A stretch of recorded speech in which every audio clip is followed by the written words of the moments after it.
स्वागत है आपका हमारी YouTube channel storytelling with Mantra में।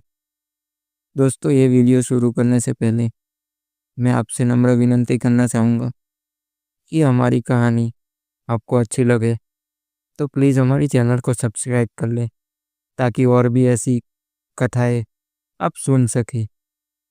दोस्तों, आज हम जानने वाले हैं बृहस्पतिवार का महत्व।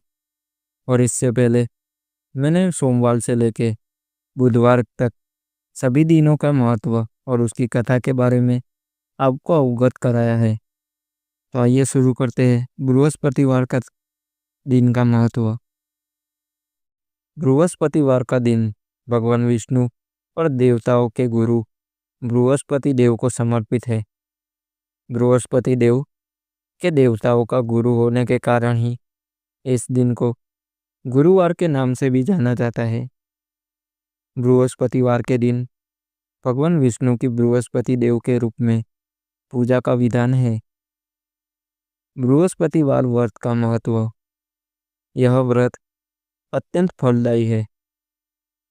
गुरुवार को व्रत उपवास करके यह कथा पढ़ने से बृहस्पति देवता प्रसन्न होते हैं।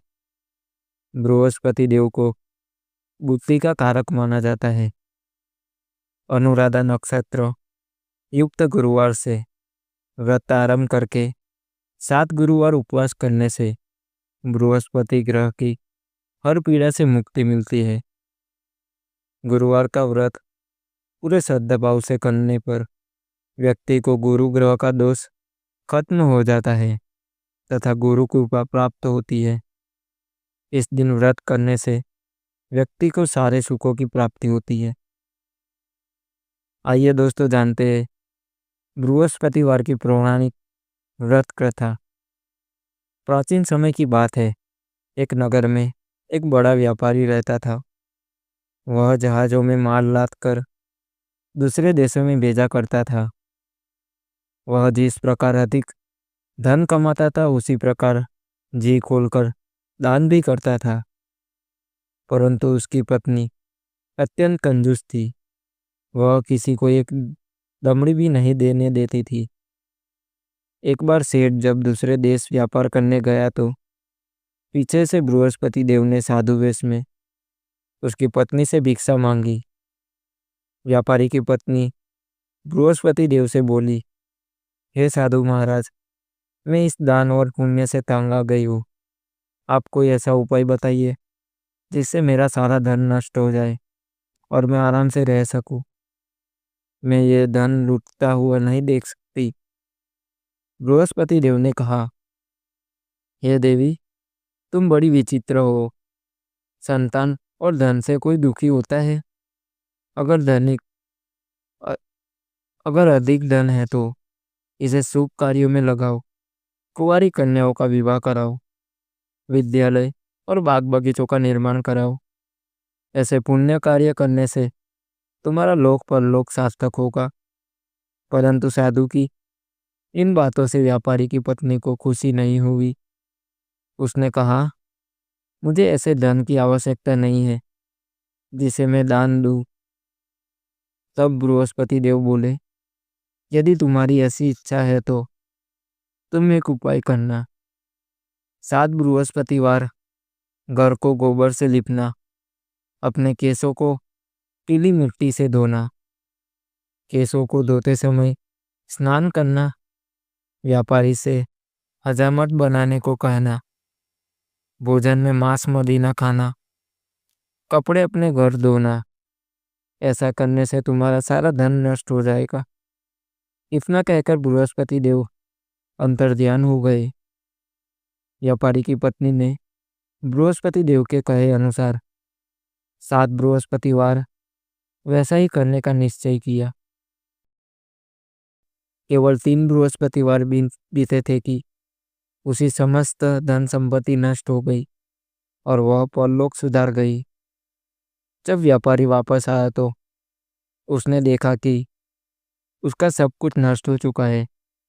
उस व्यापारी ने अपनी पुत्री को सांत्वना दी और दूसरे नगर में जाकर बस गया। वहाँ वह जंगल से लकड़ी काट कर लाता और शहर में बेचता। इस तरह वह अपना जीवन व्यतीत करने लगा। एक दिन उसकी पुत्री ने दही खाने की इच्छा प्रकट की, लेकिन व्यापारी के पास दही खरीदने के पैसे नहीं थे। वह अपनी पुत्री को आश्वासन देकर जंगल में लकड़ी काटने चला गया। वह वहां एक वृक्ष के नीचे बैठ अपनी पूर्व दशा पर विचार कर रोने लगा। उस दिन बृहस्पतिवार था। तभी वहां बृहस्पति देव साधु के रूप में सेठ के पास आए और बोले, हे मनुष्य, तू इस जंगल में किस चिंता में बैठा है? तब व्यापारी बोला, हे महाराज, आप सब कुछ जानते हैं। इतना कहकर व्यापारी अपनी कहानी सुनाकर रो पड़ा। बृहस्पति देव बोले, देखो बेटा, तुम्हारी पत्नी ने बृहस्पति देव का अपमान किया था, इसी कारण तुम्हारा यह हाल हुआ है। लेकिन अब तुम किसी प्रकार की चिंता मत करो। तुम गुरुवार के दिन बृहस्पति देव का पाठ करो। 2 पैसों के चने और गुड़ को लेकर जल के लोटे में शक्कर डालकर वह अमृत और प्रसाद अपने परिवार के सदस्यों और कथा सुनने वालों में बांट दो। स्वयं भी प्रसाद और चरणामृत लो। भगवान तुम्हारा अवश्य कल्याण करेंगे।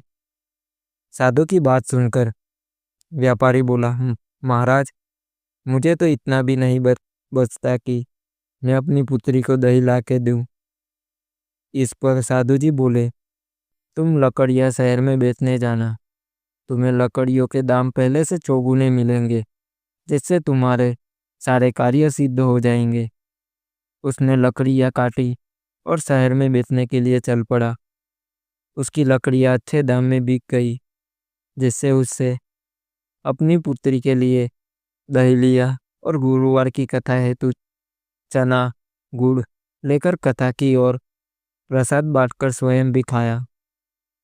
उसी दिन से उसकी सभी कठिनाइयां दूर होने लगी। परंतु अगले बृहस्पतिवार को वह कथा करना भूल गया। अगले दिन वहां के राजा ने एक बड़े यज्ञ का आयोजन किया। नगर के लोगों के लिए भोजन का आयोजन किया। राजा की आज्ञा अनुसार पूरा नगर राजा के महल में भोज करने गया। लेकिन व्यापारी वह उसकी पुत्री तनिक विलंब से पहुंचे।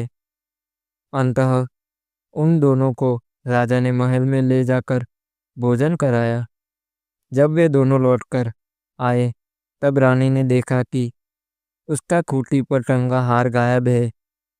रानी को व्यापारी और उसकी पुत्री पर संदेह हुआ कि उसका हार उन दोनों ने ही चुराया है। राजा की आज्ञा से उन दोनों को वे कारावास की कोठरी में कैद कर दिया गया। कैद में पड़कर दोनों अत्यंत दुखी हुए। वहां उन्होंने बृहस्पति देवता का स्मरण किया। बृहस्पति देव ने प्रकट होकर व्यापारी को उसकी भूल का आभास कराया और उन्हें सलाह दी कि गुरुवार के दिन कैद खाने के दरवाजे पर तुम्हें 2 पैसे मिलेंगे। उनसे तुम चने और मुनक्का मंगवा कर विधि पूर्वक बृहस्पति देवता का पूजन करना। तुम्हारे सब दुख दूर हो जाएंगे। बृहस्पतिवार को कैद खाने के द्वार पर उन्हें 2 पैसे मिले। बाहर सड़क पर एक स्त्री जा रही थी। व्यापारी ने उसे बुलाकर गुड़ और चने लाने को कहा। इस पर वह स्त्री बोली, मैं अपनी बहू के लिए गहने लेने जा रही हूँ, मेरे पास समय नहीं है। इतना कहकर वह चली गई। थोड़ी देर बाद वहां से एक और स्त्री निकली। व्यापारी ने उसे बुलाकर कहा कि बहन, मुझे बृहस्पतिवार की कथा करनी है, तुम मुझे 2 पैसे का गुड़ चना ला दो। बृहस्पति देव का नाम सुनकर वह स्त्री बोली, भाई, मैं तुम्हें अभी गुड़ चना ला कर देती हूँ। मेरा एकलौता पुत्र मर गया है। मैं उसके लिए कफन लेने जा रही थी, लेकिन मैं पहले तुम्हारा काम करूँगी, उसके बाद अपने पुत्र के लिए कफन लाऊंगी। वह स्त्री बाजार से व्यापारी के लिए गुड़ चना ले आई और स्वयं भी बृहस्पति देव की कथा सुनी। कथा के समाप्त होने पर वह स्त्री कफन लेने अपने घर गई। घर पर लोग उसके पुत्र की लाश को राम नाम सत्य है कहते हुए शमशान ले जाने की तैयारी कर रहे थे। स्त्री बोली, मुझे अपने लड़के का मुख देख लेने दो। अपने पुत्र का मुख देखकर उस स्त्री ने उसके मुंह में प्रसाद और चरणामृत डाला। प्रसाद और चरणामृत के प्रभाव से वह पुनः जीवित हो गया। दोस्तों, पहले स्त्री जिसने बृहस्पति देव का निरादर किया था, वह जब अपने पुत्र के विवाह हेतु पुत्र वधू के लिए गहने लेकर लौटी और जैसे ही उसका पुत्र घोड़ी पर बैठने निकला, वैसे ही घोड़ी ने उस ऐसी छलांग मारी कि वह घोड़ी से गिरकर मर गया। यह देख स्त्री रो रो कर बृहस्पति देव से क्षमा याचना करने लगी। उस स्त्री की यातना से बृहस्पति देव साधु वेश में वहां पहुंचकर कहने लगे, देवी, तुम्हें अधिक विलाप करने की आवश्यकता नहीं है। यह बृहस्पति देव का अनादर करने के कारण हुआ है। तुम वापस जाकर मेरे भक्त से क्षमा मांगकर कथा सुनो, तब तभी तुम्हारी मनोकामना पूर्ण होगी। जेल में जाकर उस स्त्री ने व्यापारी से माफी मांगी और कथा भी सुनी। कथा के उपरांत वह प्रसाद और चरणामृत लेकर अपने घर वापस गई। घर आकर उसने चरणामृत अपने मृत पुत्र के मुख में डाला। चरणामृत के प्रभाव से उसका पुत्र भी जीवित हो उठा। उसी रात बृहस्पति देव राजा के सपने में आए और बोले, हे राजन, तूने जिस व्यापारी और उसके पुत्री को जेल में कैद रखा है, वह बिल्कुल निर्दोष है। तुम्हारी रानी का हार वहीं खूंटी पर टंगा है। दिन निकला तो राजा रानी ने हार खूंटी पर लटका हुआ देखा। राजा ने उस व्यापारी और उसकी पुत्री को रिहा कर दिया और उन्हें आधा राज्य देकर उसकी पुत्री का विवाह उच्च कुल में करवाकर दहेज में हीरे जवाहरात दिए। तो दोस्तों, ये थी बृहस्पतिवार व्रत की पौराणिक कथा। मैं आशा करता हूँ कि इससे आपको कुछ ना कुछ सीखने को मिला होगा और आपको मेरी ये कथा अच्छी लगी हो तो हमारी चैनल को सब्सक्राइब कर ले, ताकि मैं और भी ऐसी आपको अच्छे लगे ऐसी कथाएं लेके आ सकता हूँ।